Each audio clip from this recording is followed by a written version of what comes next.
본 방송에서 제공하는 투자 정보는 투자 판단에 대한 조언입니다. 방송에서 제공하는 주식의 가치, 가격 상승 및 가격 하락에 대해서는 방송사에서 보장하지 않습니다. 시청자 여러분 안녕하십니까. 오늘장 내일장 2부 열도록 하겠습니다. 2부에서는 이제 종목 이야기 자세히 나눠보도록 하겠습니다. 그리고 궁금하신 종목 상담 함께 이어갈 텐데요. 하단의 번호 이제 나갈 겁니다. 100원의 정보 이용료 부과되는 샵 4989번을 통해서 궁금하신 종목명, 매수 가격, 비중을 적어서 보내주시면 잠시 뒤에 두 분의 전문가와 함께 상담 이어가 보도록 하겠습니다. 유튜브 채널 활짝 열려 있습니다. 유튜브 접속 뒤에 서울경제TV 검색어 입력하시면 다양한 다시 보기 채널들이 열립니다. 상단에 라이브 채널 함께 열려 있는데요. 클릭해서 들어오시면 TV 채널과 동일하게 언제 어디서나 시청 가능하니까요. 유튜브 채널도 많은 이용 부탁드리도록 하겠습니다. 실적 속보들이 계속 들어와 있는데요. 롯데정밀화학 2분기 영업이익이 522억 원으로 발표가 됐습니다. 전년비 28.6% 꽤나 많이 감소를 하는 모습들이 포착이 되고 있고요. 또 실적이 들어와 있는데 현대중공업지주 2분기 영업이익이 2019억 원, 전년 대비해서 40.8%나 급락하는 모습들이 포착이 되고 있습니다. 지수는 어떤지 확인해 보도록 하겠습니다. 코스피 2072포인트대입니다. 좀 전에 저희가 시작할 때 2071 이 정도로 출발을 하는 모습이었는데 낙폭을 지금 줄이는 과정이었습니다. 그런데 더 이상 낙폭을 크게 줄이는 모습들은 포착이 되질 않습니다. 하루간의 흐름 정리해 보면 딱 보일 텐데, 자, 보시다시피 2061까지 빠졌던 시장이 2075대까지 올라갔다가 지금 더 이상 위로는 상승하지 못하는 분위기입니다. 수급 주체 확인해 보도록 하죠. 수급 보시면 기관이 여전히 팝니다. 1,508억 원. 연기금이 가장 많이 파네요. 720억 원이나 현재 팔고 있는 상황입니다. 외국인 개인은 여전히 매수해 주는데 외국인 매수 물량이 좀 줄어드네요. 다음 살펴볼까요? 코스닥 시장입니다. 코스닥 낙폭을 1% 안쪽까지 좀 줄이는가 했더니 다시 1%대가 넘게 빠지고 있습니다. 급락 움직임이 나오고 있고요. 다시금 650선 이탈이 되는지 장 후반까지 좀 지켜봐야 될 것 같습니다. 저점을 계속 낮추고 있는 코스닥인데 하루간의 흐름 보시겠습니다. 보시면 661부터 647대까지 밀려 내려옵니다. 그리고 653까지 낙폭을 좀 3, 4대까지 낙폭을 줄이나 했는데 더 이상은 올라가지 못하고 역시나 좀 약세를 보이고 있는 상황입니다. 수급 주체 보시면 여전히 기관이 팝니다. 외국인의 매수 236억 원, 개인 매수 물량 줄어들었고요. 기관은 금융투자 쪽만 사고요. 투신 연기금 파는데 연기금 매도 물량 많이 줄어들었습니다. 15억 원 매도 잡힙니다. 원달러 환율 짚어보도록 하죠. 원달러 환율 1180원대까지 다시 터치하면서 2원 20전 상승하고 있는 모습입니다. 네, 현대오일뱅크의 실적이 또 발표가 됐습니다. 2분기 영업이익 1,544억 원, 많이 빠졌네요. 전년 대비해서 50.8%나 급락을 했다라고 또 발표가 됐습니다. 금일 본 방송에서 제공해드리는 정보는 투자 판단에 대한 조언일 뿐입니다. 해당 주식의 가치와 수익률을 보장해드리지 않는다는 점 참고해 주시길 바랍니다. 마감 전략 이어갑니다. 메리츠증권증권 영업부의 권홍섭 대리 연결돼 있습니다. 안녕하십니까? 네, 안녕하십니까? 예, 오늘 시장도 약세장을 계속 이어가고 있는 모습인데 정리 한번 해주시고요. 마감 전략 함께 들어볼까요? 네, 오늘 우리나라 증시는 장 초반 기관의 매도세로 장중에 2070선을 붕괴를 했습니다. 하지만 시간에 오후가 접어들면서 기관의 매도세가 어느 정도 멈추고 외국인의 매수도 어느 정도 멈춘 상황에서 낙폭을 지금 줄이고 있는 상황입니다. 아무래도 기관 쪽 연기금과 그리고 투신의 매도세로 이어지고 있는데 그간 계속적으로 단기성 매매 자금에 대한 유출과 유입이 어느 정도 상존되어 있는 상황에서 연기금의 매도세는 차익 실현 물량이라고 보시면 될 것 같습니다. 따라서 코스피는 장중 계속적으로 저점 보고 회복을 했으나 계속적으로 2010선까지는 지킬지는 아직까지는 불확실성이 있기 때문에 일단 투자는 보수적으로 대응하셔야 되는 상황이고요. 코스닥 시장의 경우에도 지금 현재 외국인이 장초반 매수를 했지만 다시 한번 매도세로 돌아서면서 650선 붕괴를 앞두고 있습니다. 650의 붕괴가 된다면 밑에 하단 600선까지도 밀릴 가능성이 있기 때문에 지금 현재 시점에서는 굉장히 좀 투자에 유의하셔야 된다 이렇게 보시면 될 것 같고요. 아무래도 어저께 북한의 미확인 발사체에 따른 지정학적 리스크에 따른 투매 현상이 나타난 것 같습니다. 이러한 그 투매 현상은 아마 내일까지도 이어질 가능성이 있기 때문에 지금 현재 저점이라고 해서 매수를 하기보다는 내일 금요일까지 정도 한번 장을 지켜보고 다음 주에 반등세를 좀 확인을 하고 매수를 하는 것이 지금 현재는 바람직한 상황이다 이렇게 보시면 될 것 같습니다. 오늘 코스피 시총 상위 기업들의 실적 발표들이 나왔습니다.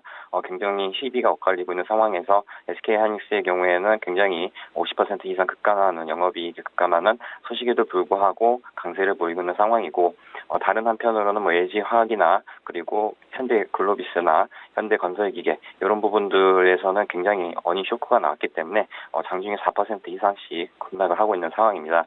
따라서 이러한 실적 발표가 어느 정도 마무리되고 상황이 좀 안정된 뒤에 그 다음에 이제 좀 저점을 바닥을 찍는 것을 확인을 하고 매수를 하는 것이 지금 현재 바람직한 상황이다 이렇게 보시면 될 것 같습니다. 지속적으로 이제 경기 지표 둔화에 대해서 언급을 해드리고 있는데요. 일단은 2분기 GDP 성장률은 2.1%로 전년 그래도 분기별로 해서는 굉장히 좀 양호한 흐름이 나왔습니다. 하지만 그 내부를 살펴보면 민간 내수 쪽에서는 굉장히 계속적으로 0.3%포인트 오르는 둔화는 계속적으로 지속되고 있고 이번에 정부 지출로 인해서 어떻게 보면 외형적 성장만 했기 때문에 그런 부분에서 경기 지표는 사실상 굉장히 둔화되고 있는 상황입니다. 그래서 외국인 투자자들이나 기관 투자자들이 볼 때 계속적으로 기업 영업이익률이 급감함에 따라 PBR이라든지 밸류에이션도 낮춰질 수 있는 부분들이 있기 때문에 지금 현재 시점에서는 매수보다는 비중 축소 내지 현금화가 필요한 시기다 이렇게 보시면 될 것 같습니다. 자, 그렇다면 남은 시간 동안에 저희가 관심 갖고 지켜볼 만한 종목이 있습니까? 네, 오늘 소개해드릴 종목은 삼성 SDS입니다. 네. 동사의 경우에는 이제 IT 서비스와 그리고 대외 사업을 여러 가지로 두 자릿수 성장하는 고무적인 모습들을 보여주고 있습니다. 이번 2분기 실적만 하더라도 전년비 9% 증가한 2,587억 원을 기록을 해서 컨센서스를 상회하는 등 어저께 좀 그래도 상승세를 나왔는데요. 그런 부분에서 여러 부분 수익성에 대한 영업이익 성장 지속이 전망이 되고 있는 상황입니다. 그 밖에도 IT 서비스 전략 사업 중에 이제 클라우드, AI 솔루션 이런 부분들에서 미국과의 M&A 관계에 대해서 계속적으로 공략을 하고 있고 향후 M&A에 대한 미국 기업과의 성사가 이루어질 시에는 상승 모멘텀으로 작용할 수 있는 부분들이 있기 때문에 그런 부분에서 계속적으로 투자 포인트를 잡으시면 될 것 같고요. 최근에 수급을 보면 기관의 순매수세가 굉장히 돋보이고 있습니다. 특히 연기금에 대한 매수세가 돋보이고 있는 상황이기 때문에 지금 같은 좀 어려운 장에서 대형주 쪽으로 포트폴리오 편입하실 때는 한번 삼성 SDS를 보시면 괜찮을 것 같고요. 가격적인 전략 목표가 24만 원, 손절가는 20만 4천 원 제시해드리도록 하겠습니다. 삼성 SDS에 대해서 관심 갖고 지켜보자라고 말씀해 주셨습니다. 오늘 말씀 여기까지 듣겠습니다. 고맙습니다. 네, 감사합니다. LH증권 영업부의 권홍섭 대리와 함께했습니다.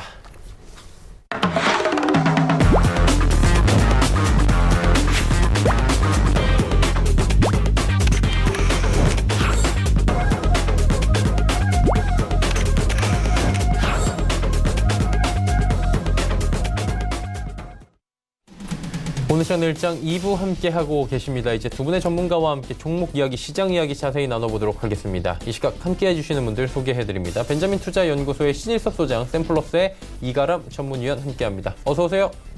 안녕하세요. 네, 신 소장님부터 바로 출발할까요? 네, 파트너가 바뀌었군요. 예. 네, 안녕하세요. 자, 오늘 첫 번째 종목 플리토입니다. 네, 반가워서 인사를 드렸습니다. 야, 이따 정식으로 한번 다시 하세요. 예. 플리토는 지금 그 신규 상장된 지 얼마 안 되는데 조금 신박한 스타일의 종목이에요. 일단 지금 굉장히 뜨거운 그 공모 시장 그 경쟁률이 나왔는데 지금 경쟁률 1133대 1 나왔어요. 기관 경쟁률에서요. 그러니까 공모를 할 때 기관이 이제 그 공모 그 경쟁률을 기록을 하면서 공모를 해서 공모가를 확정하고 공모가 확정된 걸로 일반 청약을 받는데 공모 그 시장에서 기관 경쟁률이 1133대 1이라는 말도 안 되는 어마어마한 규모가 일단 나왔고요. 그래서 공모가가 26,000원. 이 공모 밴드가 19,000원에서 23,000원이었어요. 그래서 플리토가 제시한 게 최상단이 23,000원이었는데 시장에서는 26,000원을 잡아줬습니다. 그래서 이제 26,000원이라는 가격을 가지고 일반 공모 청약을 했는데 역시나 일반 공모 청약에서 710.71대 1이 나와서 엄청난 열기를 띄웠습니다. 청약증거금이 2조 7천억이 몰렸어요. 이게 2017년에 처음 도입되는데요. 사업 모델 기반 특례 상장인데 1호예요. 2017년에 법이 만들어졌는데 2년 만에 이 모델로 처음으로 상장이 되었어요. 우리가 흔히 테슬라 모델로 상장시켜주는 것들 지금 있죠. 바이오 기업 중에서 있었어요. 영업이익이 계속 마이너스인데 테슬라도 지금 아직 영업이익이 마이너스예요. 매출은 엄청난데, 그래서 테슬라처럼 그 사업적인 비전은 되게 좋은데 지금 당장 이익이 없어요. 근데 상장을 시켜주는 거죠. 빨리빨리 거기 자금 수요를 해서 더 커라, 이런 그런 그 어떤 취지인데, 플리토는 사업 모델 기반, 사업 모델이 굉장히 독특하고 향후에 미래 산업을 이끌 수 있는 모델일 경우에 지금 현재 뭐 미약하지만 상장을 시켜주는 건데, 그거 첫 번째예요. 사업 모델이 특이했어요. 뭐냐면 언어 빅데이터인데, 언어 빅데이터니까 잘 모르죠. 근데 이거 얘기하면 다 알 거예요. 누구, 기가진이, 팝하고 이런 건 많이 들어보셨죠. 지금 뭐 누구나 기가진이랑 뭐 얘기를 나누는 사람이 많이 있어요. 라스의 김경호 씨도 자기가 너무 외로운데 친구가 돼주는 게 기가진이라고 라스에서 얘기를 했는데, 거기다 뭐 얘기를 막 하면 어쨌든 엉뚱한 대답이지만 대답을 해주니까, 나 오늘 외로워 하면 외로운 음악을 추천드릴까요 주인님? 뭐 이런 식이거든요. 그 이제 나중에 더 발전되면 이제 뭐 그 주인의 어떤 심리를 다 파악을 해서 빅데이터로 저장을 해놓은 다음에 뭐 지나치기만 해도 거기 구성원들이 지나칠 때마다 다른 멘트를 해주겠죠.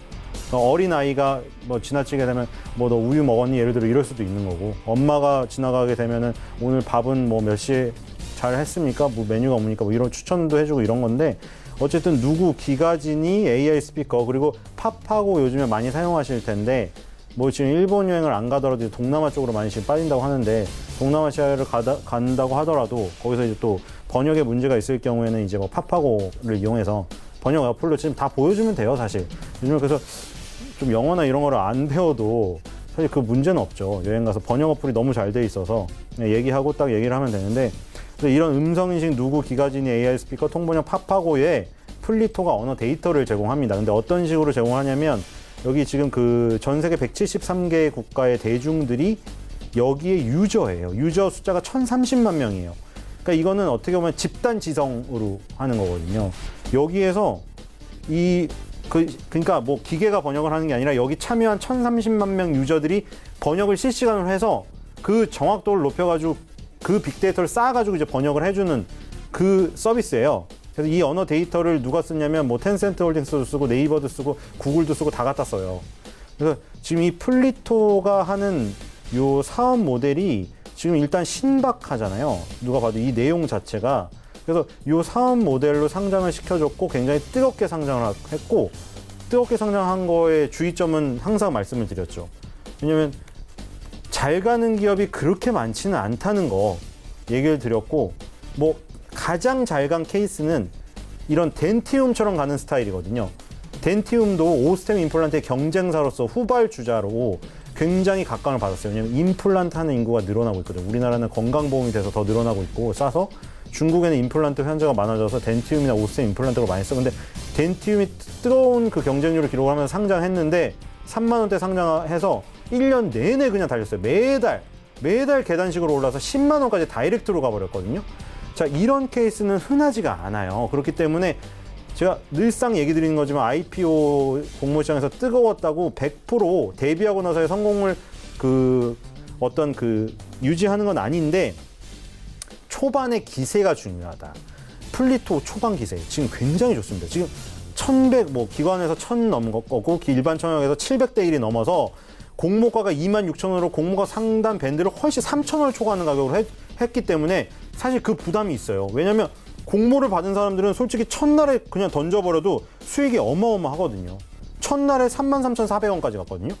근데 그 던지는 사람들을 그 심리를 이기고 올라간다고 하면 초반에, 그러면 그게 굉장히 좋은 건데 지금 그게 나왔어요. 지금 플리토가 4일 만에 갭 상승이 나왔거든요. 여기서 지금 여기 보면 갭 상승이 나와서 첫날 공모가는 물론이거니와 34,000원을 뛰어넘어가지고 지금 보시면 3일 동안 여기 옆으로 지금 기고 있죠. 이거는 지금 추가 상승의 가능성이 굉장히 높습니다. 확률이 기술적으로 이렇게 되면. 공모가 26,000원도 높았는데 상장이라 당시에 34,000원도 되게 공모 받은 사람들은 더 되게 기분이 좋겠지만 상장 일날 산 사람들은 불안하잖아요. 공모 받은 사람들이 털어버려도 이득이 많으니까. 근데 그걸 이겨내고 지금 위로 올라탔다는 건 이제 이렇게 돼버리면 심리가 완전 역전이 돼요. 그런 사람들이 불안한 사람들이 없어져. 불안한 사람들이 다 매물로 다 녹아 들어가 버린 거거든요, 이거는. 그래서 지금 여기 지금 4만 원대 근처에 유지하고 있잖아요. 이게 폭등 가능성도 지금 보이는 상황이에요, 플리토가. 그래서 이런 경우에는 그 신규 상장 중임에도 불구하고 되게 공격적으로 갈 수가 있는 지금 상황이에요. 공격적으로. 지금 그래서 플리토 같은 거는 공격적으로 한번 투자를 해볼 만하다, 이거. 손절가 37,000원, 목표가 5만 원입니다. 그래서 잘 눈여겨보셔야 할 종목으로 생각이 돼요. 그리고 자이글 두 번째 종목입니다. 자, 제가 그 파세코라던가 신일산업이라던가 여름 관련주 소개시켜드렸는데 새롭게 편입될 수 있는 종목이에요. 자이글. 전혀 이상하죠. 자이글 생각하면 딱 떠오르는 게 불판인데, 그리고 그게 뭐 왕관의 식구들의 드라마에 나오면서 몇 년 전에 인기가 있었고 홈쇼핑에서 굉장히 많이 팔았지만 그 아이템이 하나밖에 없었고, 자이글이. 그리고 그거에 대해서 단점을 지적하는 그 네티즌들이 많아지면서 좀 사그라들었는데 요즘에 다시 부각이 된다.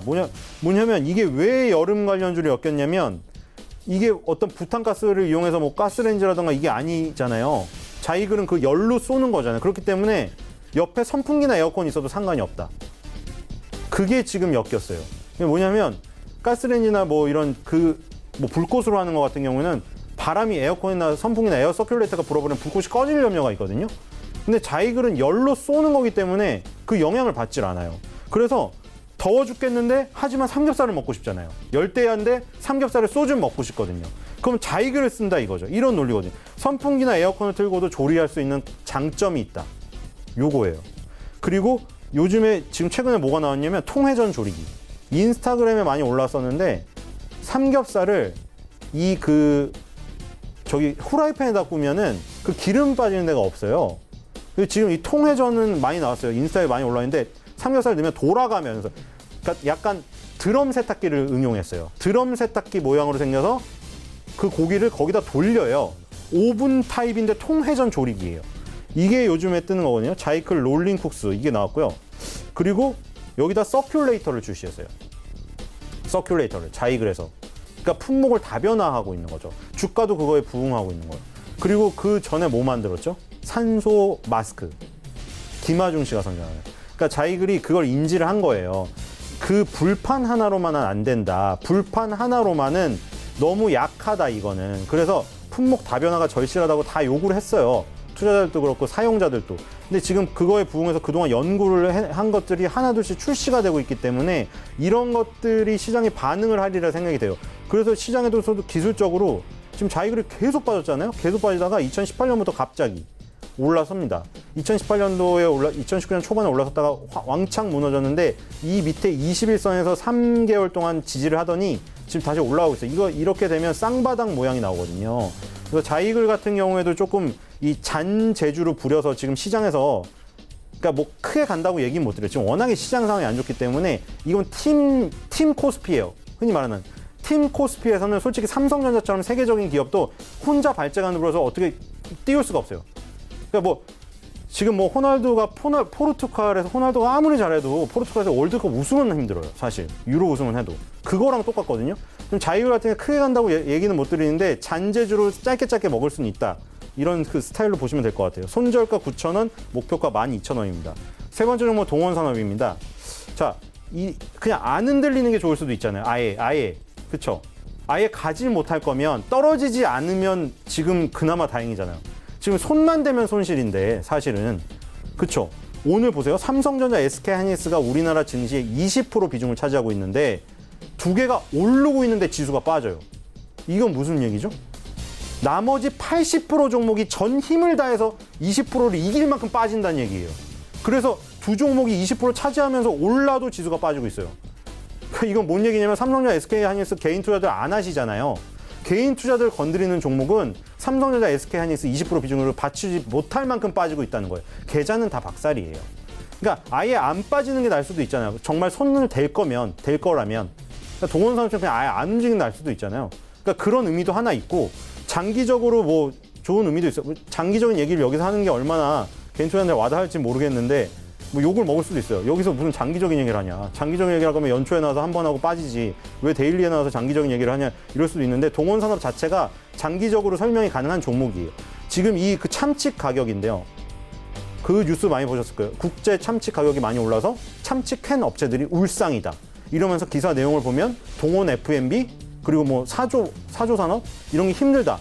그러니까 동원 산업에서 지금 그 참치를 원양어선을 띄워서 참치를 잡아오면 동원 F&B가 참치 캔을 만들어서 우리 식탁에 지금 올라오는 구조예요. 그럼 동원 F&B는 국제 참치 가격이 오르면 안 좋아요. 왜냐하면 참치를 받아다가 캔을 만들기 때문에. 근데 동원 산업은 참치 가격이 올라야 좋아요. 참치를 잡아서 팔기 때문에. 그쵸? 근데 지금 그래서 문제가 이건 거예요. 국제 가다랑어 가격이 이 A투나닷컴에 들어가면 아시죠? 이게 뭐 비용을 내면 더 좋은 자료도 볼 수 있는데 비용을 저는 못 내니까 비싸요. 근데 이게 그 그냥 다 볼 수 일반적으로 볼 수 있는 거는 여러분들도 볼 수 있어요. 이 사이트에 들어가면. 근데 이 A투나 인덱스가 있는데 2000 지금 그 8년부터 그냥 장기 박스권에 갇혀 있어요. 이 가격이 지금 박스권 하단부였는데 그래서 이거의 연동이 강하기 때문에 얘도 지금 계속 박스권인 거예요. 동원산업도. 근데 동원산업이 그 이 박스권인 가운데 뭐 했냐면 하나라오 테라카오라는 그 배를 신건조했어요. 흔히들 뭐 말하잖아요. 너 배 한번 원양어선 타고 와라. 목돈 만진다. 근데 뭐 배 뭐 열악하고 이런다고 했죠. 지금 타시면 돼요. 새 걸로 만들었거든요. 특수 급냉. 예, 타세요. 지금 차라리 목돈을 벌어 오세요. 원양어선 타서 우리 그 참치도 많이 잡아 오시고 어린 아이들 참치 먹고 DHA 많이 함유를 해야 되니까. 그쵸? 여기 그냥 새 배니까 더 좋아요. 지금 뭐냐면 최신형 선망선인데 특수 급냉 설비가 탑재되어 있고 여기서 참치를 훨씬 효율적으로 잡을 수 있는. 그러니까 동원산업이 그동안 돈을 벌어서 여기에 투자를 한 거예요. 그럼 앞으로 동원산업이 왜 이걸 했겠어요? 동원산업이 업력이 짧은 회사가 아니에요. 엄청나게 오랫동안 참치만 잡아왔던 회사거든요. 근데 이런 거대한 투자를 했다는 거는 앞으로 더 많이 투자를 하려고 하지 배 새로 만들어서 망하려고 하는 건 아니에요. 이게 과도기랑 참치 가다랑어, 국제 가다랑어 가격이 정치하는 거나 겹쳤어요. 근데 그 겹쳤는데 우리가 그런 거 예상해 볼 수 있잖아요. 동원산업같이 업력이 오래됐고 이런 거는 데이터가 많이 쌓여 있잖아요.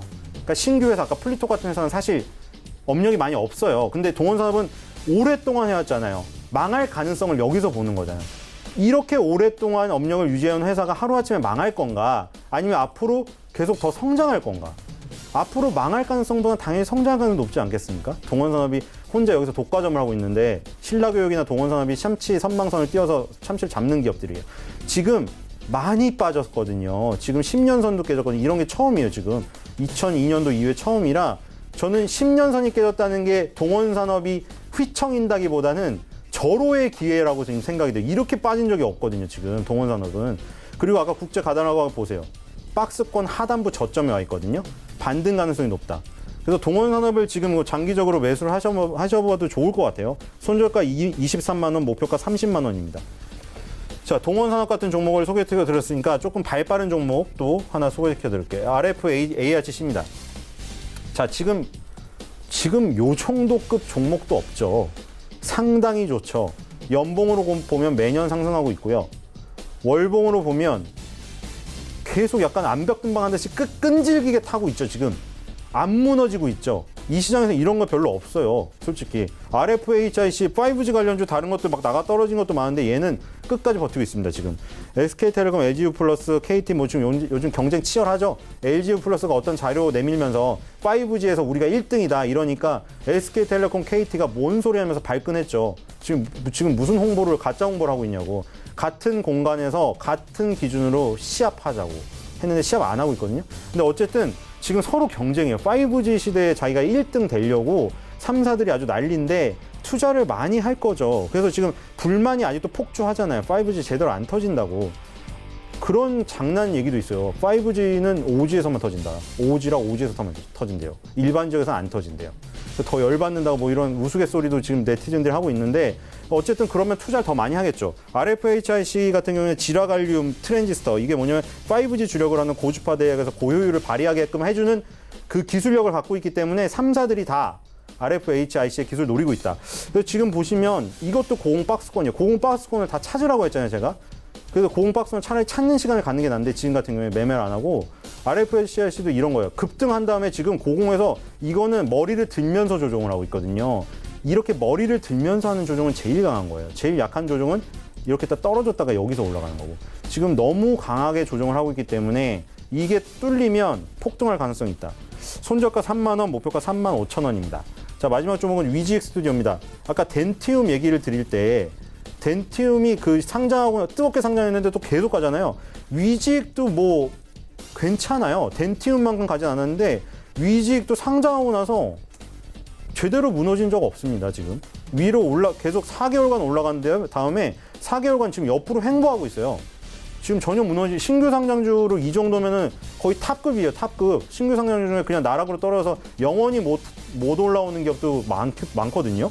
지금 그 뒤로 증권사에서 얘기도 안 해요. 처음에는 그 상장할 때 상장중간사로서 홍보를 엄청 해놓고 IR도 해놓고 그 뒤로는 나 몰라라예요. 개인 투자를 다 그거 먹고 지금 다 힘들어하고 있는데 근데 그 잘 골라야 돼. 그래서 위지엑 스튜디오 그 중에 하나인데 지금 이제 그 장마 시장 끝나면 또 7만 8초 해가지고 디즈니 영화임에도 디즈니 영화가 너무 많아서 그렇긴 한데 만화나 뭐 영화나 이런 거 개봉 많이 해요. 여름에 그 특히 블록버스터들이 위지엑 스튜디오라던가 이런 업체들은 수혜를 받을만 합니다. 왜냐면 CGV랑 또 독점 계약했잖아요. 그래서 스크린 X관에 들어가는 기술은 다 위지엑 스튜디오가 전담을 하고 있어요. CGV에서 스크린 X관이라던가 뭐 이런 그 VR이라던가 뭐 AR 이런 거를 즐길 수 있는 그런 거 시설들은 앞으로 더 늘어날 수밖에 없거든요. 가정에서도 마찬가지고. 그래서 위지엑 스튜디오의 기술은 앞으로 더 부각이 될 수밖에 없다. VFX 기술을 가진 기업들 굉장히 앞으로 유망하다고 생각이 됩니다. 그래서 아까 플리토의 뭐 언어 빅데이터를 이용한 어떤 번역 서비스 이것도 굉장히 신박한데 위지엑 스튜디오의 VFX 기술은 그거보다 지금 더 많이 지금 현재 쓰이고 있는 상태에다가 앞으로 더 커져갈 상황이 거의 뭐 자명하죠. 그래서 위지엑 스튜디오 같은 이런 그 신규 상장하고 뭐 그 부담감을 훌훌 털고 이미 매물벽을 뚫었던 기업들 같은 경우에는 마음을 놓고 지금 뭐 접근을 하셔도 괜찮다 생각이 듭니다. 손절가 16,000원, 목표가 2만 원입니다. 네. 플리토부터 위지엑 스튜디오까지 5종목에 대한 이야기 듣고 왔습니다. 실적들 지금 들어와 있는 것 같습니다. 두산건설의 2분기 영업이익이 지금 발표가 됐습니다. 213억 원, 전년 대비해서 61.29% 높은 성장률이 이번에 기록이 됐습니다. 한국조선해양도 영업이익이 대폭 상승했습니다. 전분기보다 233%나 현재 올라왔다라고 이야기가 나옵니다. LS산전은 2분기 영업이익이 435억 원, 전년 대비해서 33.4% 하락을 했다. 또 이렇게 공시가 돼 있습니다. 이가람 전문위원 바로 연결해 봅니다. 어떤 종목 들어볼까요, 위원님? 네, 첫 번째 종목은 평화전공부터 말씀드리도록 하겠습니다. 평화전공은 이제 OEM 납품을 주로 하는 자동차용 도어 무빙 시스템 전문 생산 업체로서 주력 제품은 도어 렛지와 모듈, 도어 스트라이커, 도어 힌지 등이 있고요. 국내 최고의 경쟁력을 가지고도 있고 시장 점유율 또한 1위에 위치해 있는 기업이 되겠습니다. 주요 매출처는 현대차와 기아차, 쌍용차로도 알려져 있고 최근에 SUV가 이제 비중 증가와 차량 고급화, 전자화 제품 증가에 따라서 또 수혜가 예상되고 있는 가운데 1분기 매출액을 보면 미국의 경우에서 348억 원 연결 기준으로 135%가 증가를 했다라고 기록이 나왔는데 이것은 현대기아차의 미국 공장향 매출액이 SUV 신차 투입이 본격화되고 미국 내 대형 OEM향 프로그램이 본격화되었기 때문이기도 합니다. 이렇듯이 현대기아차향 볼륨의 기저 효과가 더욱 뚜렷하게 나타날 것으로 예상이 되고 있고 2분기 매출액과 영업이익 또한 증가될 것으로 전망이 되고 있습니다. 앞으로의 실적을 봤을 때 지금의 주가가 절대적인 저평가 국면에 있다라고도 볼 수 있겠고 1차 상승 이후에 바닥을 찍고 현재 터닝 이후 2차 상승 국면으로 진행 중에 있다라고 봤을 때 지금 저항으로 작용하고 있는 1만 원 선을 넘어갈 수 있을 것이다라고 예상을 하면서 목표가는 11,000원과 손절가는 9,000원을 말씀드리도록 하겠습니다. 두 번째로는 원익투보입니다. 원익튜브는 이제 각종 화학 제품과 건설 자재의 제조와 유통, 그리고 고급 디지털 인쇄기 유통업을 하고 있는 회사가 되겠는데, 자회사 나노이닉스를 통해서 전도성 폴리머를 판매를 하고 있고요. 은나노 와이어와 또 그와 관련되어 있는 다운스트림을 준비 중에 있는데, 이 은나노 와이어의 우수한 기술력을 보유하고 있다라고도 합니다. 이게 왜 중요하냐면, 삼성전자 갤럭시 폴드가 9월 달에 출시를 앞두고 있는데, 이에 따른 기대감이 좀 뒤따를 수 있기 때문입니다. 폴더블처럼 플래시블 디스플레이를 구현할 수 있는 소재 가운데에서 가장 경쟁력이 있는 소재로 꼽히는 은나노 와이어를 신규 사업으로 준비를 하고 있다는 점에서 이 원익튜브를 주목을 좀 해봐야 될 필요가 있겠고, 삼성 폴더블 출시가 본격화될 경우에는 원익튜브가 좀 수혜를 입을 수 있을 것으로 기대감이 좀 작용하는 것으로 보여지고 있습니다. 오늘만 보더라도 시장이 하락하고 있는 가운데 바닥을 다지고 상승 중에 있다는 점이 시장보다 강한 종목으로서 그만큼 관심을 받고 있다라고도 보여지고요. 단기 이동평균선과 이목균형표의 구름대 위로도 올라온 모습을 보여주고 있기 때문에 접근하기에도 굉장히 좋은 포인트에 놓여 있다라고 말씀드릴 수 있겠습니다. 그래서 단기적으로는 목표가 2,800원, 손절가는 2,250원을 말씀드리도록 하겠습니다. 세 번째로는 얼마 전에 상장한 신규 상장 종목이 되겠는데 A스토리라는 종목입니다. 다들 아시는 것처럼 굉장한 기대감을 가지고 상장이 된 기업이 되겠는데요. 방송 프로그램 제작과 공급을 하고 있는 업체이고, 드라마 콘텐츠 제작과 또 지적 재산권 판매 그리고 관련 부가 사업을 영위를 하고 있습니다. 주요 작품으로는 100일의 남국민, 그리고 시그널 시즌 1, 그리고 킹덤 시즌 1 등이 있는데요. 시그널 시즌 2와 또 킹덤 시즌 2에 대한 기대감이 또 형성이 되고 있는 부분도 있습니다. 또 전에 어저께 올라온 뉴스를 보게 되면 텐센트 모빌리티가 동사의 지분 6.4%를 취득했다라고 공시가 올라오면서 또 이게 시장에 큰 관심을 받고 있는데, 하지만 상장 이후 기대했던 만큼의 주가 흐름은 또 아니긴 했습니다. 아무래도 비교 대상인 제이콘텐트리와 스튜디오 드래곤은 이제 JTBC하고 CJ ENA인 것처럼 그 자회사로서 일반 제작사보다 방송에 대한 편성이 유리한 반면에 이 A스토리는 상대적으로 어렵다라는 점이 좀 상장 첫날 우려로 작용했던 것으로 보여집니다. 그만큼 상장 초기에는 좀 여건에 녹록지 않았다라는 말이 되겠는데, 이게 하지만 2020년도부터는 이제 고성장 재개가 좀 가능성이 있다라는 전망이 나타나고 있습니다. 그러면서 매출의 전망 또한 2020년도에 매출액이 35.7%, 영업이익이 60% 증가가 될 것으로 전망이 나타나고 있는데요. 아무래도 지상파에서 종편으로, 그리고 여기에 더불어서 글로벌 OTT 서비스까지 확대가 되면서 드라마 등의 고품질 콘텐츠와 제작사의 위상이 높아지고 있고, 이미 글로벌 시장에 경쟁력이 있는 제작 역량을 입증을 하면서 코스닥 상장을 통해서 다양한 지적 재산권도 확보를 했고, 또 시즌제 드라마 제작과 또 해외 지사 설립 등과 같이 굉장히 더 크게 성장할 수 있는 기틀이 좀 잡혔다라고 전망이 좀 되고 있습니다.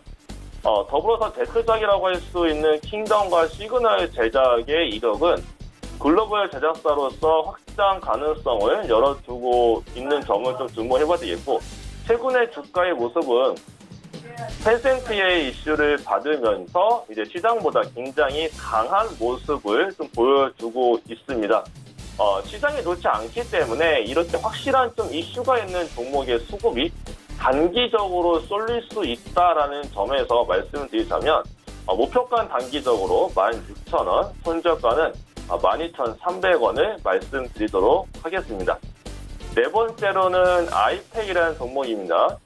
아이텍은 시스템 반도체 테스트 전문 업체이고, 또 패키지 테스트와 또 웨이퍼 테스트를 주요 사업으로 하고 있는 업체가 되겠는데, 사업 다각화를 위해서 화장품 제조와 판매업을 영위하고 있는 삼성 메디코스를 인수를 한 부분이 있습니다. 그러면서 사명도 아이텍 반도체에서 아이텍으로 사명 변경을 한 점도 있는데요. 올 4월에는 중국 온라인 쇼핑몰인 티몰에 입점이 되어 있는 원진 바이오 HC와 기능성 화장품 개발 관련 계약을 체결을 하면서 이슈를 받았던 부분도 있었고요.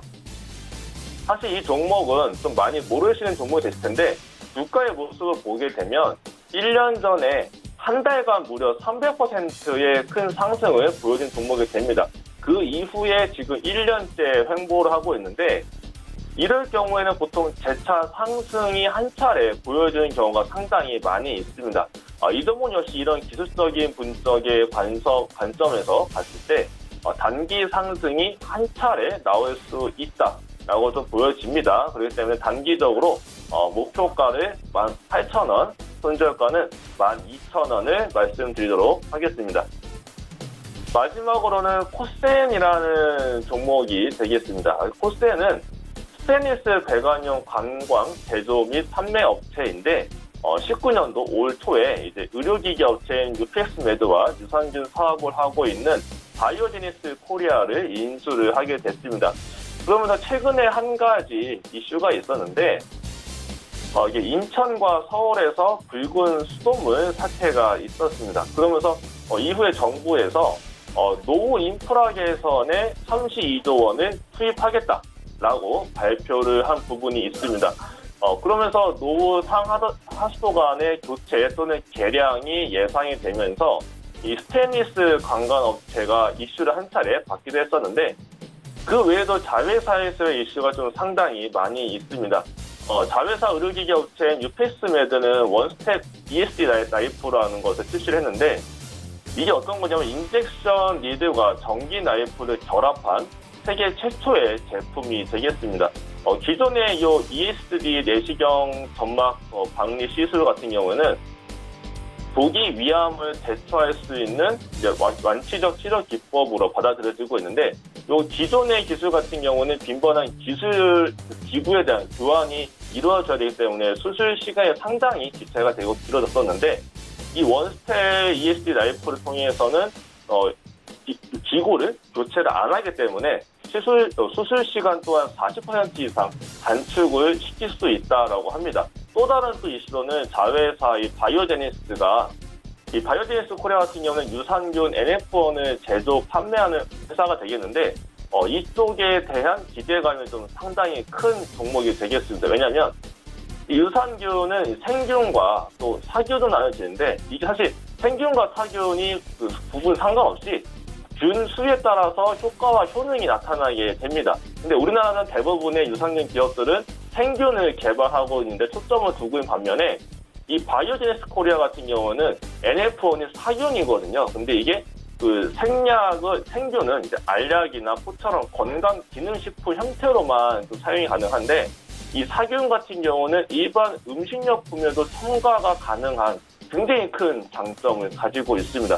그렇다 보니까 이 마이크로바이옴이라고 불리는 게 있는데 이 마이크로바이옴의 대장주로도 불리고 있고 이 NF1이 올해 매출액이 3억 원 이상으로 전망이 되고 있습니다. 그만큼 성장성이 매우 뚜렷하다라고 볼 수 있겠는데 그 외에도 이제 뭐 B2B 원료 공급과 B2C 제품 판매를 하면서 HMI, 그러니까 간편식에도 공급이 되고 있다라는 점에도 좀 주목을 해봐야 될 필요성이 있겠고요.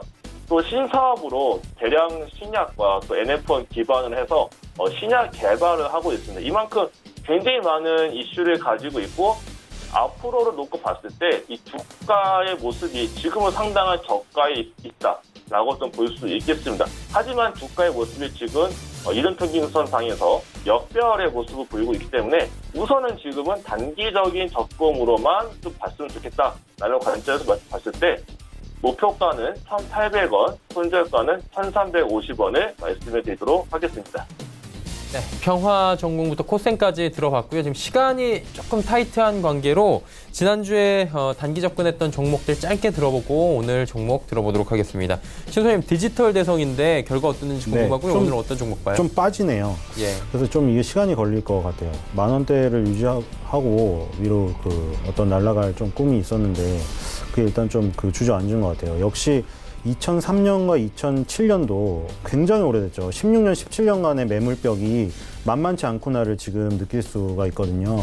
이게 종가가 중요하거든요. 연의 종가. 이번 연도에 저 2003년과 2007년도에 정말 오래된 과거의 그 매물벽을 종가로 깨고 끝내야 2020년에 굉장히 좋은 모습이 나오는데 아직은 뭐 6개월 정도 남았으니까 지금 그걸 뭐 유지를 하려는지는 하반기에 가봐야겠는데 지금 일단 많이 꺾어서 내려가서 지금은 다시 한번 밑에서 조금 도모를 해가지고 올라와야 될 것 같아요. 네. 오늘은 어떤 종목? 오늘은 자이글입니다. 자이글. 자이글이 지금 흐름이 좋아서 예, 오늘도 잘 가더라고요. 예, 잔재주로 한번 여기서 이 시장에서 조금 해볼 수 있는 종목 같아서 지금 가져왔거든요. 지금 약간 쌍바닥으로 한번 탄력받고 올라갈 수 있을 것 같아요. 지금 10,000원 이상으로 한번. 그래서 신제품도 많이 출시가 됐고 해서 자이글로 한번 이게 단기적으로 한번 접근해서 단타라도 해서 수익을 조금 챙겨보는 게 어떤가 그런 생각이 듭니다. 네, 알겠습니다. 이가람 위원님은 아비코전자 말씀해 주셨는데 결과 어땠는지 궁금하고요. 오늘은 어떤 종목 짧게 볼지 설명해 주시죠.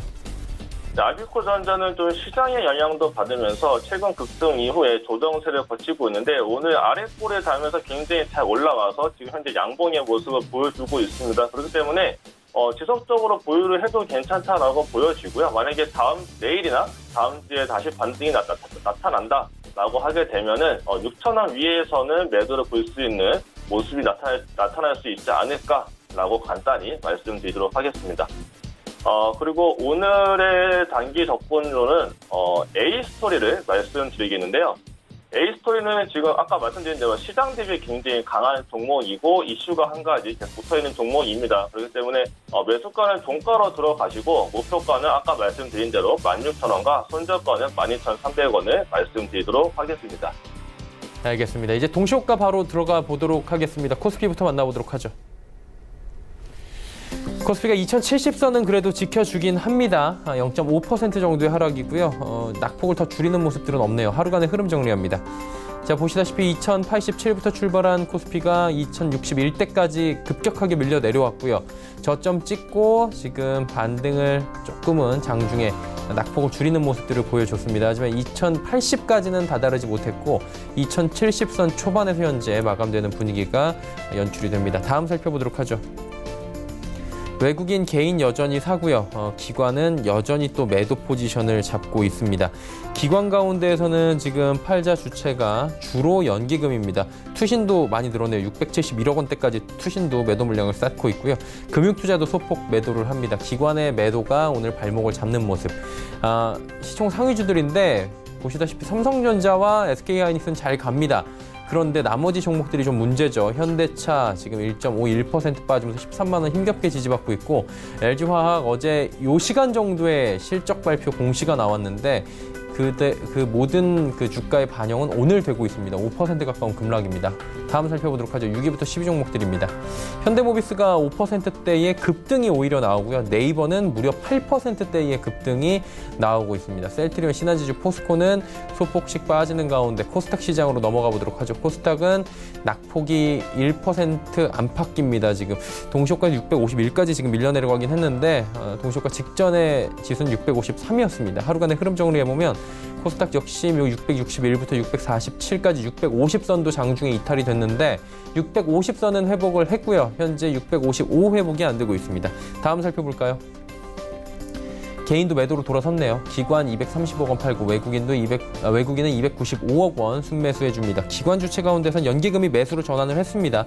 금융투자 162억 원 사줍니다. 다음 살펴보도록 하죠. 시총 상위주들 보시는 바와 같이 CJENM이 또 17만 원 초반대까지 밀려 내려왔습니다. 헬릭스미스 빠지고요.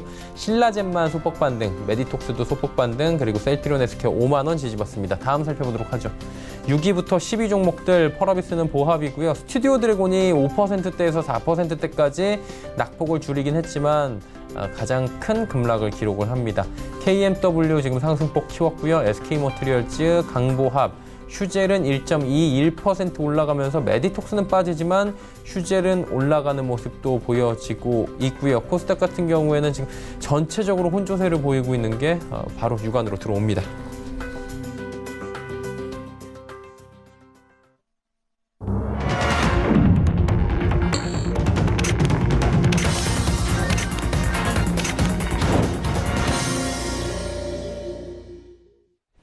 네, 목요일 시장이 마감이 됐습니다. 오늘도 쉽지가 않았고요. 어제 이어서 오늘까지 계속해서 급락이 나오다 보니까 지금 지칠 수밖에 없는 상황이고 좀 불안한 심리도 강해질 수밖에 없습니다. 시장 어떻게 보셨습니까? 네, 우리나라 제가 계속 얘기 드렸지만 계속 비관적인 얘기를 할 수밖에 없는 게 지금 보면은 몸에 질병 있는 사람은 이제 막 주사를 여러 개 놔도 소용이 없는 게 그냥 약간만 버리는 거거든요. 지금 약간 그런 상황이 지금 보세요. 금리 인하라는 똑같은 그 주제가 미국에 들어갔을 때 미국은 주식시장이 환호하면서 오르잖아요. 우리나라는 8월 달에 하려던 걸 7월 달에 깜짝 인상해면에도 불구하고 아무 영향이 없죠. 아무 영향이 없는 것도 없는 건데 아예 떨어지죠. 오히려 반대로. 그리고 뭐 맨날 부동산 얘기만 나오고 금리 인하하면. 그리고 금리 인하에 묻혀서 그런데 지난달에 뭐 했는지 아세요? 지난달에 증권거래세 26년 만인가 인하했거든요. 거래세 인하를 했다는 사실을 다 모르셨나요? 지금 수수료는 다 무료죠. 뭐 100년 무료, 평생 무료에서 이제 증권사에서 먹는 수수료는 무료가 됐는데 매도할 때 거래세금 0.32 나가잖아요. 근데 그거를 0.25로 낮췄어요. 지난달에. 근데 지금 결과가 어떻게 되는지 아세요? 거래 대금이 축소됐어요. 거래 대금이.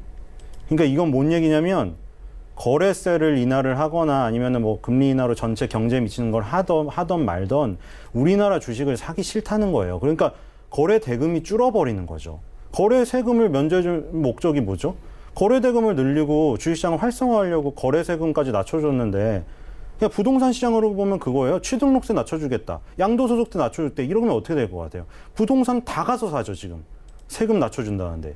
대출금리까지 내렸지. 근데 지금은 거래 세금을 낮춰줬는데 그리고 수수료도 무료인데 우리나라 주식을 안 사요. 지난달 7월달, 지금 7월달이죠. 6월달 통계가 5월달에 비해 축소가 돼버렸어요. 6월달에 거래 세금을 인하했는데도. 그러니까 지금 아예 그냥 코스피 코스닥을 사기 싫으니까 그 세금을 그런 혜택을 줘도 그 혜택만으로는 세금을 아껴주면 뭐예요? 그 세금 이상 그 주식의 본연의 가치 때문에 시세가 떨어져 버리면 세금을 아껴주는 게 무의미한 거잖아요. 나는 매수 매도를 할 필요가 없는데 세금을 낮춰주면 뭐 하겠어요. 사고 싶은 주식이 있어야 세금도 의미가 있는 거죠. 그러니까 지금 그 문제예요. 오늘도 보면은 간밤에 필라델피아 반도지수가 급등을 해가지고 천장을 뚫어버렸거든요, 지금. 그래서 물론 삼성전자, SK하이닉스가 오르는데 문제는 아까 말씀드렸다시피 20%를 비중을 차지하고 있는 삼성전자, SK하이닉스가 올라주는데 지수가 빠졌다는 얘기는 나머지 80%가 그 20%의 평균을 이겨버릴 만큼 엄청나게 빠져버렸다는 거잖아요. 그러니까 지금 대부분의 투자들이 갖고 있는 소유 주식은 다 빠진 거예요. 그리고 오늘 미국이 천장을 뚫어냈고 우리나라, 아시아에서 일본, 중국이 다 올랐는데 우리나라만 빠지잖아요. 지금 거꾸로 가고 있어, 거꾸로. 이렇게 거꾸로 가고 있는데 세금 낮춰주고 해라. 이것도 참 할 얘기가 아닌 것 같죠. 우리나라 주식 투자자들한테. 이게 살아남은 게 없어요. 지금 이게 업종별 분류도 그렇고 뭐 섹터 분류도 그래요. 섹터 분류는 거래소에서 한 대분류, 업종 대분류보다 더 뭐 자세하잖아요. 뭐 예를 들어 편의점 섹터도 있고 뭐 폐기물 처리 섹터도 다 있는데 모든 섹터가 다 하락이에요. 뭐 HTS마다 분류해 놓은 게 살짝 틀리겠지만 여러 가지로 정말 세밀하게 분류해 놨잖아요. 뭐 4대강 보건 테마니, 뭐 DMZ 평야공원 테마니 이런 거 아무 다 떨어졌어요. 유일하게 오른 거 2019년 하반기 신규 상장.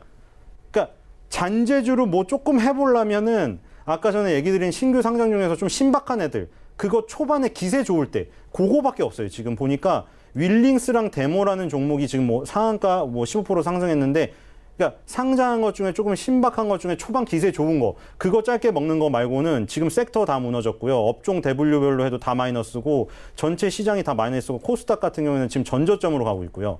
지금 그래서 너무 심각한 상황이에요. 이런 상황에서는 제가 보기에 거래 세금을 0.2로 인하해도 아무 효과가 없어요. 그래서 본질적인 기업의 가치를 올리는 무슨 어떤 그런 부분이 보이지 않는 이상은 계속 그 투자들이 등을 돌릴 가능성이 높고 계속 해외 주식 투자 예탁금 늘어날 가능성이 높고 이런 상황 속에서는 지금 사실 뭐 국내 주식을 적극적으로 하세요. 뭐 우리나라 국민이니까 우리나라 주식을 사셔야죠. 뭐 바이코리아 다시 해야죠. 이런 거는 캠페인에서나 의미가 있죠. 캠페인 하더라도 욕을 먹고 사실 저도 뭐 그렇게 얘기를 드릴 수가 없는 상황이에요. 그래서 일단 우리나라 주식은 조금 비중을 줄여라. 아니면 정말 하고 싶으면 아까 뭐 신규 상장주 중에 초반 기세 좋은 거 그거 따라잡아가지고 강세 뛰는 거 뭐 30% 상한가 간다면 다는 못 먹고 뭐 한 15% 정도 먹을 생각으로 한번 따라가는 보는데 그것도 생명력이 아주 길 거라고 자신감 있게 얘기는 못 드리겠습니다. 네, 알겠습니다.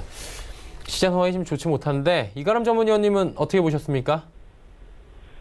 네, 저도 좀 같은 의견이 많이 있습니다. 아무래도 시장이 좀 많이 좋지 않고 특히 물론 글로벌 시장에서 외국인 자금이 굉장히 많이 들어오는 시장 중에 하나가 지금 우리나라 코스피 시장이 되겠는데 이게 문제는 외국인들이 전체적으로 매수를 해줘야 되는데 지금 단 두 가지에 쏠려 있다는 점이 좀 상당히 시장에 문제가 되고 있습니다.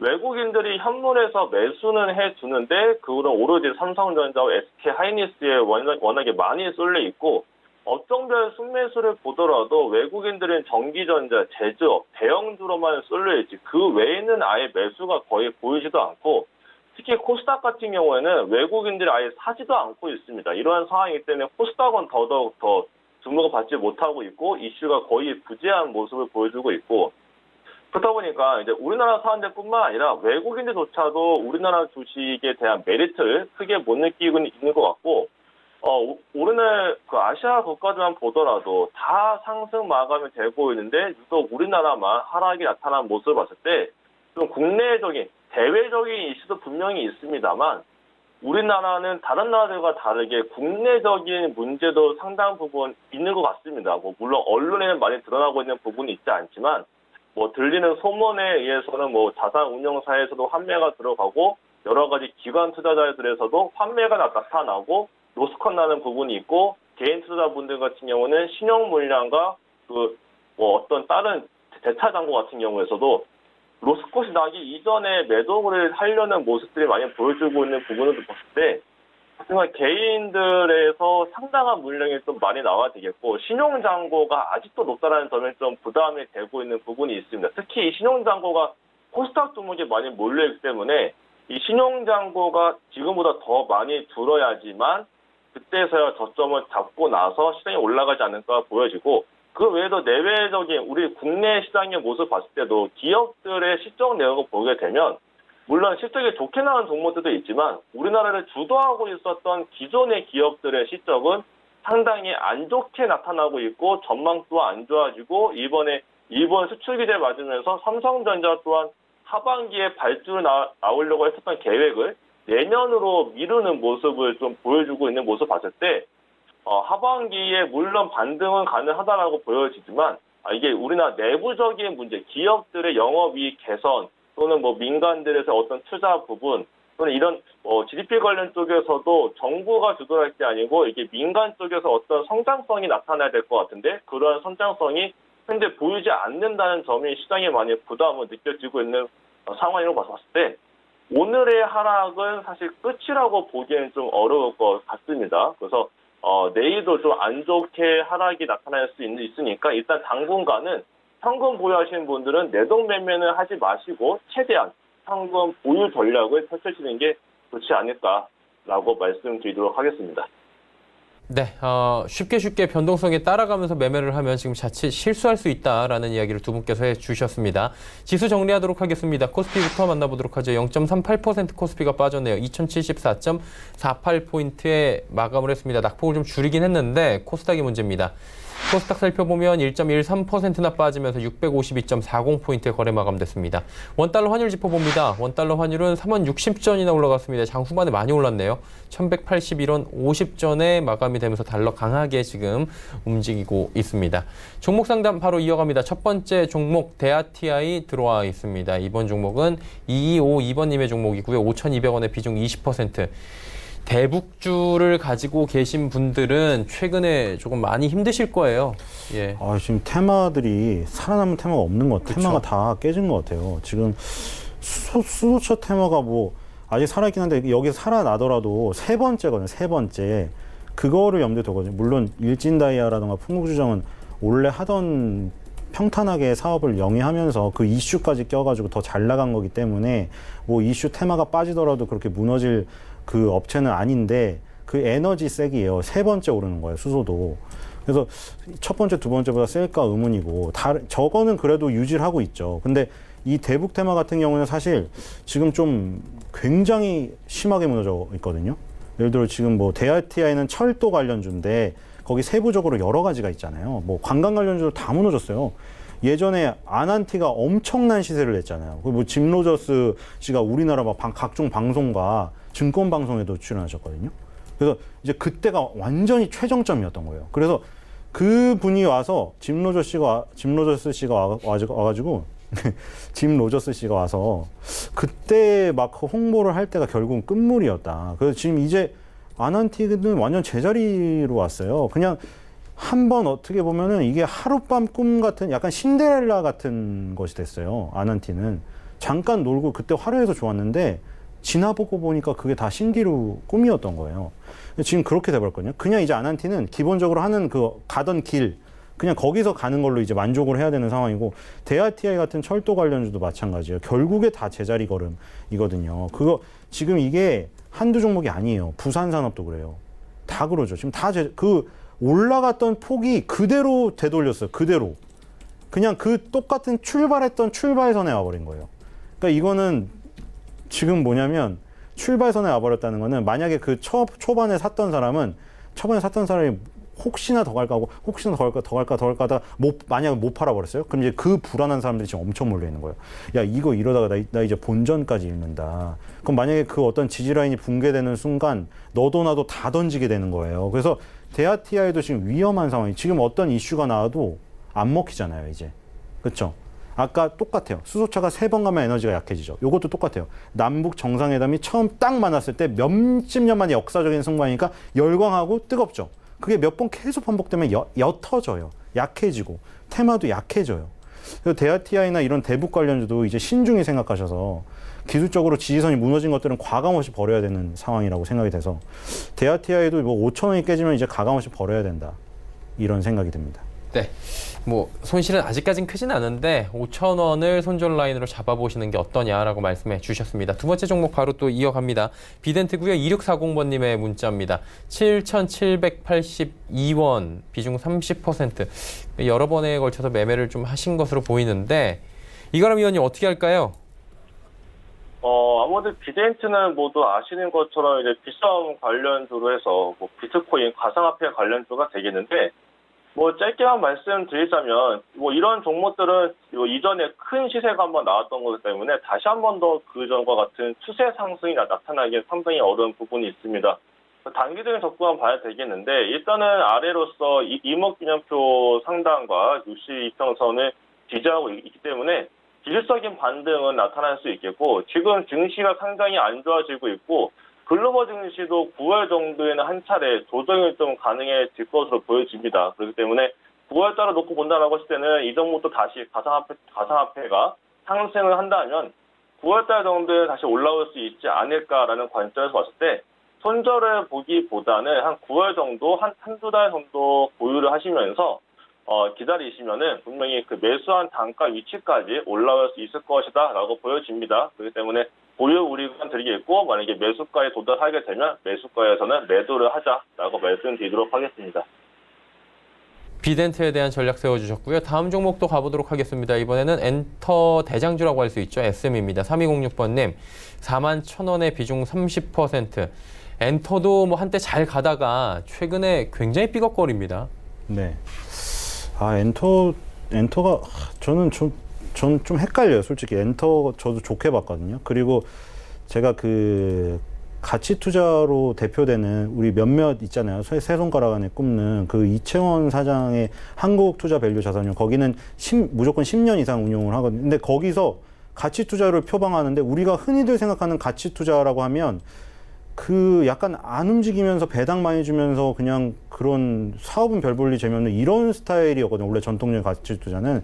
근데 거기서 몇 년 전부터 JYP 엔터테인먼트를 주목하기 시작하고, 이채원 사장이 맨날 나와서 인터뷰하는 게 컨텐츠 주식에 관심이 있는데 이 컨텐츠 그러니까 어떻게 보면 옛날에는 유형 자산을 기반으로 한 정통적인 가치 투자였다면 이제 그것들이 다 발굴돼서 1년에 뭐 2,000개씩 그 반류 자산에서 뭐 탐방을 다니고 이래도 흙 속의 진주를 발견하기 어렵다는 거예요. 이제 이런 시대에는 SNS가 발달하고 이런 시대는 이미 다 저평가 대가들이 다 발굴됐다는 거예요. 그래서 이제 무형 자산의 가치에 대해서 정통적인 가치 투자자로서도 이제 주목을 하겠다 이래서 지금도 뭐 어린이 10년 펀드나 이런 데 JYP가 상당 부분 들어있다고 알고 있거든요. 지금 들어있어요. 알고 있는 게 아니라 제가 봤거든요. 받아봤는데 들어있어요. 그래서 그런 관점에서 보자면 JYP를 그 더 다른 관점으로 무형자산의 가치를 높이 봐서 그럼 지금 아마 PER, PBR이 높더라도 정통적인 가치 투자자 입장에서도 이걸 다른 면으로 본다.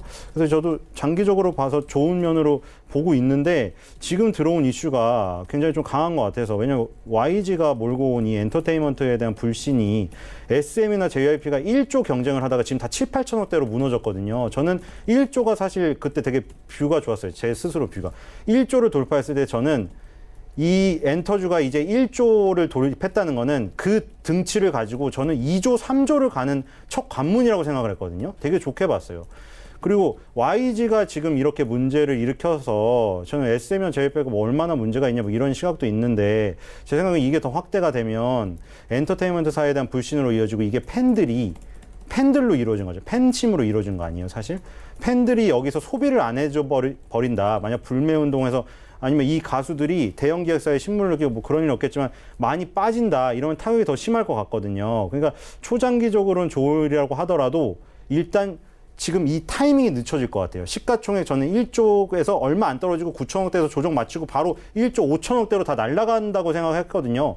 근데 지금 그게 많이 늦춰질 것 같아요. 7, 8천억대로 떨어져서 다시 이게 1조를 돌파하려고 이 시간을 보내려다 보면 몇 년이 걸릴 것 같아요.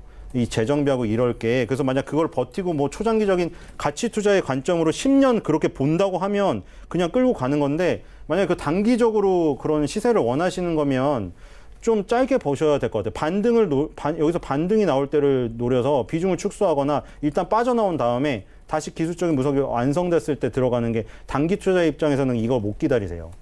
자기가 성향이 단기라면 빠져나왔다가 다시 기술적 모습이 이뻐졌을 때 들어가는 거를 권해드리고 장기 투자자라면 뭐 물량을 더 매집을 하셔도 저는 YG 빼고는 두 개는 그래도 괜찮다고 생각이 됩니다. 네, 알겠습니다. SM에 대한 이야기까지 나눠봤습니다. 종목 상담 여기서 마치도록 하고요. 오늘 함께하신 두 분은 보내드리도록 하겠습니다. 벤자민 투자연구소의 신일섭 소장, 샘플러스의 이가람 전문위원과 함께했습니다. 고맙습니다. 금일 본 방송에서 제공해드린 정보는 투자 판단에 대한 조언이었습니다. 해당 주식의 가치와 수익률 보장해드리지 않는다는 점 참고해 주시길 바랍니다. 오늘 장 일장 저희가 준비한 소식은 여기까지입니다. 편안한 오후 시간 보내시길 바랍니다. 저희는 내일 오후 2시에 뵙겠습니다. 고맙습니다.